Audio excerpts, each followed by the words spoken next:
True. I didn't say people who were bad asked for sacrifice. I said people who don't know what love is believe love is sacrifice. The world that we're living in and the system that we're in right now, all the relationships that we're in the world, that we see the world do, they're based on the idea that love is sacrifice. If you really love somebody, you give up the things you want. Or you being selfish. If you do it your way, you're being selfish. That love means even if it's something you don't want to do, you do it for me. That's what I learned. So the next thing I understand, I learned is that when I give up the thing that I really don't want anyway, where I thought I was having something asked of me, he says, what you really find out is you feel lighter. Instead of feeling a lot of grief when you give up stuff that's delaying you, it actually makes you feel good. So like when you go through your house and get rid of everything that's not meaningful to you anymore, you don't feel grief usually. You might think you're going to feel grief, but what you end up feeling is what? Relieved. You feel like, dog, I'm so glad I got rid of that train set I had when I was 12 years old. Yeah. Right. I'm so glad I got rid of them comic books or whatever, So when you're giving up something that you really don't want anymore, then it really makes you feel good. So if you're giving up a relationship you don't want anymore, it makes you feel good. If you're giving up a job you don't want anymore, it feels good. If you're giving up a way of thinking that doesn't work for you anymore, it feels good. So you can tell when you're giving up something that you want to give up, because when you're letting go of something that you want to let go of, you feel good. Mm-hmm. So how can I tell when I'm trying to let go of something I don't want to let go of? Yeah, you don't feel good. You don't feel good. Could it be that simple? Yes. Mm-hmm. I'm sorry, life isn't as complicated as we're trying to make it. We make it complicated so that we won't have to do what we know we need to do. Because if it was real complicated, then I got an excuse not to do it. It's so complicated. Yeah. My life is so complex. I don't know what to do. Say I'm not ready to change yet. So when I'm not ready to change, everything is complex. Okay? So then it starts out the next paragraph where it says, now comes a period of settling down. This is a quiet time in which you rest a while in reasonable peace. Now you consolidate your learning. Now what does it mean to consolidate your learning? It means that you begin to see the transfer value of what you learned. It means that you see you can apply what you learn to every situation in your life and to every person in your life. And to every, like for instance, let me give you a quick one. I give everything I see all the meaning it has for me. I'm the one that's giving everything in this room all the meaning it has for me. If I really learn that, then that means I've given you all the meaning you have for me. I've given him all the meaning he has for me. I've given that record all the meaning. You see what I'm saying? If it's the truth I can apply, then I'm going to use that thought with everything. So if I'm consolidating my learning, then it's a learning that I'll use anytime and anywhere. And then it goes on to say, when you really see how you could use all this good stuff that we're learning in every situation, he says its potential is literally staggering, because now you see your whole way out. You see that all you have to do is give up what you don't want and keep what you do. You want your whole way out is give up what you don't want, keep what you do want. Give up what you don't want, keep what you do want. Give up what you don't want, keep what you do want. Give up what? What you don't want. What you want to keep, what you do want. So where's the conflict in knowing what to give up? There is none. Right. There is none. Did you want to keep that book? Keep it. Yeah. You ready to let go of that book? Let it go.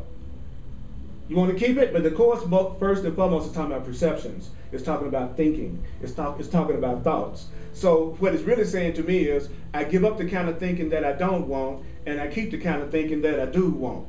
I give up the kind of thinking that I don't want. Now, what kind of thinking is it that I don't want? Well, I don't want this thinking that I'm separate from you. I don't want this thinking that I'm guilty. I don't want this thinking that I'm afraid. I don't want this thinking that I'm something that dies. I don't want to give this. I don't want to keep this thinking that I'm just a body. I don't want to keep this thinking that I'm not innocent. I don't want to keep this thinking that would tell me that I don't create my experience and that I'm a victim of everything around me. In other words, I keep the thinking I do want. I let go of the thinking that I don't want, because it's my thinking that makes my reality. It's my thinking that creates my reality. It's my thinking that creates my reality. It's my thinking that creates my reality. It's my thinking that creates my reality. It's my thinking that creates my reality. It's my thinking that creates my reality. Right, so if it's my thinking that creates my reality, then I want to keep the thinking that I do want to keep, that's the kind that's going to bring me what I want, and I want to let go of the thinking that would bring me the pain, that I'm worry and confusion. I keep the thinking I do want, and let go of the thinking that I don't want. And he says, when I'm ready to go, well, I really haven't come as far as I think I have. If you really want to relax today, tell yourself you haven't come as far as you think you have. Then you'll stop being so hard on yourself. Then tell yourself, but I've gone further than I thought I did. I haven't come as far as I think I have, but I've gone a lot further than I thought I have. That's good. Right, yeah, okay. I'm sorry, I'm gonna say positive things about you, so I probably won't see you for very long. That's right. I do not keep people around very long because I never condemn people in my class, so it takes effort to come here. It really does. It takes guts. I have 10,000 people here if I was telling you was guilty and sinful and going to hell. I'd be a full house. People love to hear that. Obviously, the whole TV shows and big coliseums full of people with big screens to hear that they ate crap. And they like it. But you sit up and tell people they're innocent, they're wonderful, and they're beautiful, and how they can change things. You're lucky to keep them around for 3 weeks. I'm telling you, I've been teaching for 30 years. It's most amazing. I say, I think all I ever tell people is that they're loving and innocent and deserve to be happy, and these are the blocks to keep you from knowing that, and I'm on your side. And you know, and it's all perfect. Everybody's where they need to be, but it's just funny. It's just funny. So. Then he says, well, since you're not as far as you think you have, you haven't gone as far as you think you have, then the next thing to realize, and this is great, you will not go on from here alone. Cool. Okay? The ones you start giving up to thinking that you don't like the thought that I'm alone, the thought that I couldn't have people that join me that's coming from the same place that I'm coming, for instance. When I give up that thinking, I won't go on from here alone. When I believe that there are other people that share my purpose, I won't go. It's no such thing. If you think you got a relationship problem, it's just that you don't realize your relationship is coming from your mind, and you still think your relationship is coming from the person you're trying to hook up with. If you didn't believe that your relationship was based on the person you were trying to hook up with, you would never have any problem in relationships. You still not taking responsibility and realizing that person is coming from your mind, and the problem you're having with them is the problem is wrong with yourself. And as soon as you realize that it's your own self you're looking at, then the person will not be in opposition to you. Then you'll start having peace in the relationship, and it will transform on its own. But I used to keep that old thought system of, as soon as they change, then I'd be happy. I'm just going to be walking down the street, and then the right thing just going to drop on my head. We'll be at the bus stop, and all of a sudden, she's going to walk up and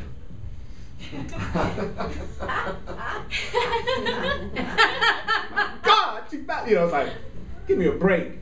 The person that's going to come to me is going to be the person based on my own consciousness and my own level of consciousness, my own capacity to love.